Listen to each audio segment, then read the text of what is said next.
अस्सलाम वालेकुम फ्रेंड्स, कैसे हो सब लोग। उम्मीद है सब लोग ठीक हो गए। मैं राजपूत पिजन स्पोर्ट्स क्लब से बोल रहा हूँ। अच्छा, कल मैंने बताया था ना, वो टैडी के नीचे एक अंडा पड़ा हुआ है मुर्गी का। वो भी कल बच्चा निकल आया था, तकरीबन कोई 2 बजे 2:15 में ना निकाल को उसको मुर्गी के नीचे रख दिया था। इसके नीचे रह गया, इसका बच्चा है और एक अंडा पड़ा हुआ है। ये 2 अंडे पता नहीं किस मादी ने दे दिए हुए हैं। एक इसके नीचे पड़ा हुआ था, एक इसके नीचे पड़ा हुआ था अंडा। तो मैंने कहा यार पता नहीं किसने अंडे दे दिए। मैंने उठा के ये साइड पे रख दिया। कोई नहीं, यहीं पे पड़े हुए हैं, खुद ब खुद ही यहीं से कहीं ना कहीं गायब हो जाएंगे, क्योंकि अब मुझे पता नहीं है किस मादी ने अंडे दे दिए किसने नहीं दिए। ये देखिए, यहाँ तो हो सके ये जो चीनी मादी है ना, इसने अंडे दे दिए, यहाँ किसी और मादी ने दे दिए हैं। तो अब कुछ पता भी नहीं है मुझे। तो मैंने कहा आज शुरू करते हैं कबूतरों से। तो माशाल्लाह से ना कबूतरों का जो जहरबाद है ना, कुछ का ना झड़ना शुरू हो गया है, काला हो गया हुआ है, थोड़ा थोड़ा सा रह गया। और कुछ के ना अभी थोड़े से हैं। एक जो कबूतर है ना, उसकी नाक पे काफ़ी ज़्यादा हुआ है, वो रह गया बकाया के ना सड़ना शुरू हो चुके हैं। और कुछ दिन में वो भी सेट हो जाएंगे। ठीक है, अब मुझे कन्फर्म नहीं है कि ये जो नर है ना चीना, इसकी मादी ने ना दे दी हो। अब ये देख ले, नर अपनी मादी को मार है कि चला फिर दोबारा से अंडों की तैयारी करें। वो इसके बच्चे माशाल्लाह से काफ़ी बड़े हो चुके हैं माशाल्लाह। सबके जो जहरबाद है ना वो काले हो गए हुए हैं और झड़ना शुरू हो गए हुए हैं। और देखे कब तक सब एक हफ़्ते के अंदर अंदर ना सारे ठीक हो जाएंगे। और संडे वाले दिन ना इनको सेल करके आएंगे। ठीक है, तो चलें आगे चलते हैं बकरियों की जानिब, फिर दिखाता हूँ। तो ये देख ले, मुर्गा मुर्गी सारे अंदर ही बैठे रहते हैं, बाहर निकलते हैं खा पी के अंदर चले जाते हैं। मुर्गा ना काला हो गया हुआ है मिट्टी में खेल खेल के ना। तो देखिए माशाल्लाह से इसके बच्चे निकले हुए हैं, 8 बच्चे निकले हैं। एक कबूतर के नीचे 7 मुर्गी के नीचे। अभी एक और है मुर्गी, उसके भी 2-4 दिन में ना निकल आने हैं। और ये टूटे हुए मोबाइल से ही मैं वीडियो बना रहा हूँ। टच बंद हो जाता है, चल पड़ता है, चलना शुरू कर देता है, बंद हो जाता है। ये ऐसे ही लगा हो। सारे चूज़े ये रहे। ठीक है, ये देखिए, दाना मैंने 2 जगह डाल दिया हुआ है इनको, ताकि ये दाना खाते रहें। दे ले, सारे के सारे माशाल्लाह से फिट है। ये खड़े हुए हैं।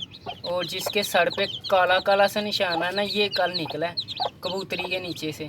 ठीक है, एक हो निकल आएगा, उसमें तकरीबन आज शाम को निकला है या कल रात को निकला है, अब इसका कुछ पता नहीं है। ठीक है, मैं कंफर्म नहीं कहता। इस चूज़े से कोई 2 दिन बाद मैंने रखा था। वो जिसके सर पे काला काला सा निशान है ना, 2 है ना, एक पे ज़्यादा है एक पे कम है, वो वाला कल माशाल्लाह से निकला। और सारे हेल्दी हैं। धूप भी काफ़ी तेज़ लगी हुई है और देखें हवा भी चल रही है हल्की फुल्की सी ना। जमजम के पास आते हैं। जमजम अपनी रस्सी को ना, संगली को लपेट के खड़ी रहती है, इसका कुछ पता नहीं लगता। बबलू देख ले, अभी इसने तूड़ी खाई है, खा के बैठ गया। मानो ने तरबूज खाया, वो भी बैठी हुई थी, खड़ी हो गई है। युमन भी बैठा हुआ था, वो भी खड़ा हो गया। जमजम भी बैठी हुई थी, ये भी खड़ी हो गई है माशाल्लाह से। अल्हम्दुलिल्लाह सारे के सारे परिंदे सेट हैं। और ईद आने में कोई 21 से 22 दिन रह गए हैं। और गलियों में रौनकें नहीं हैं हमारी। ये तो पहले हमारी गलियों में रौनकें होती थी इतनी ज़्यादा कि जिसका कोई हिसाब नहीं। और महीना 25 दिन पहले हमारे यहाँ पे जानवर आ चुके होते थे, लेकिन अब नहीं आए हुए। पता नहीं क्या मसला पड़ गया है। ये देख लें, अल्लाह पाक खैर करे। देखे, ये जिस भाई ने कुर्बानी करनी है, अल्लाह पाक उनकी कुर्बानी करना कबूल फरमाए और उन्हें हिम्मत दे कुर्बानी करने की। ये देख लें माशाल्लाह से हमारे जानवर, वो माशाल्लाह से हमारे कुर्बानी का, दादा अबू की कुर्बानी का यकम मुहर्रम को आया था। ये 13 रबी अव्वल वाले दिन आया था घर में। माशाल्लाह से इसको देखे और इसको देख ले, ये क्यों नहीं इतना फूल रहा। अगर इसको वंडा खिलाना शुरू कर देना तो ये मैदा ख़राब कर देता है। इसी वजह से ना इसको वंडा इतना नहीं डालते, बल्कि डाल ही नहीं रहे, क्योंकि मैदा ख़राब होगा तो फिर फ़ायदा कुछ नहीं है। ये देख ले माशाल्लाह से मानो बैठ गई हुई है खा पी के, ये भी बैठ गया हुआ है। और जैसे आपको पता है ना, जंग लगी हुई थी इंडिया और पाकिस्तान की। यही फ़ौज को लोग, पाकिस्तानी कौम जो थी, यही फ़ौज को कहती थी कि ये है वो फलाना, फ़ौज को बुरा भला कहती थी। और आज फ़ौज भला क्या कहती थी कि भाई आप सुकून से सो, हम है ना जंग लड़ने के लिए, हमारे लिए सिर्फ दुआ करो। अब वो कहाँ गई अवाम जो फ़ौजियों को गालियाँ निकालती थी, बुरा भला कहती थी। यही जो अवाम थी हमारी, वो फ़ौजियों को बुरा भला कहती थी। देखा आपने फ़ौजियों का कारनामा। अगलों ने कहा था कि हमारे लिए सिर्फ दुआ करो और आप सुकून की नींद सो। अब वो बंदे कहाँ के जो फ़ौजी को बुरा भला कहने वाले थे, अब उनको को आओ सामने लड़के दिखाओ। जंग ऐसे नहीं लड़ी जाती फ़ौजियों को बुरा भला कहने के लिए।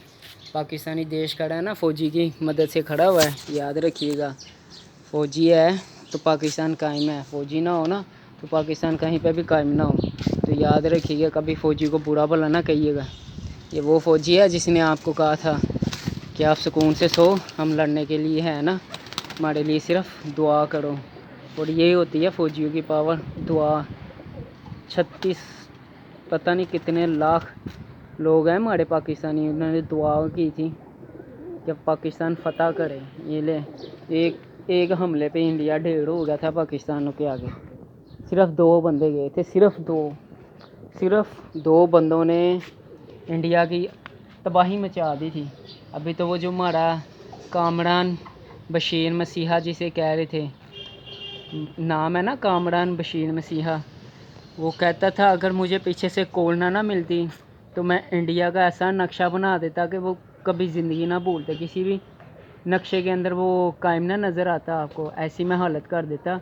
लेकिन उसको पीछे से ना फ़ोन था कि आ जाओ वापस, इसलिए वो वापस आ गए थे। ऐसे लड़े थे कि आप सोच भी नहीं सकते। लोगों ने इतनी रीलें बनाई हैं, कभी जाके देखो ना आप, जाके फेसबुक, यूट्यूब, टिकटॉक बड़ी पड़ी हुई है, कैसे उसने जंग का निज़ाम बदल दिया था इंडिया वालों का। सिर्फ 2 बंदों ने निज़ाम बदला, 2। याद रखिएगा, कभी फ़ौजी को छोटा ना समझिएगा। तो वीडियो अच्छी लगे तो लाइक कीजिएगा और पाकिस्तान जिंदाबाद ज़रूर कहिएगा वीडियो में।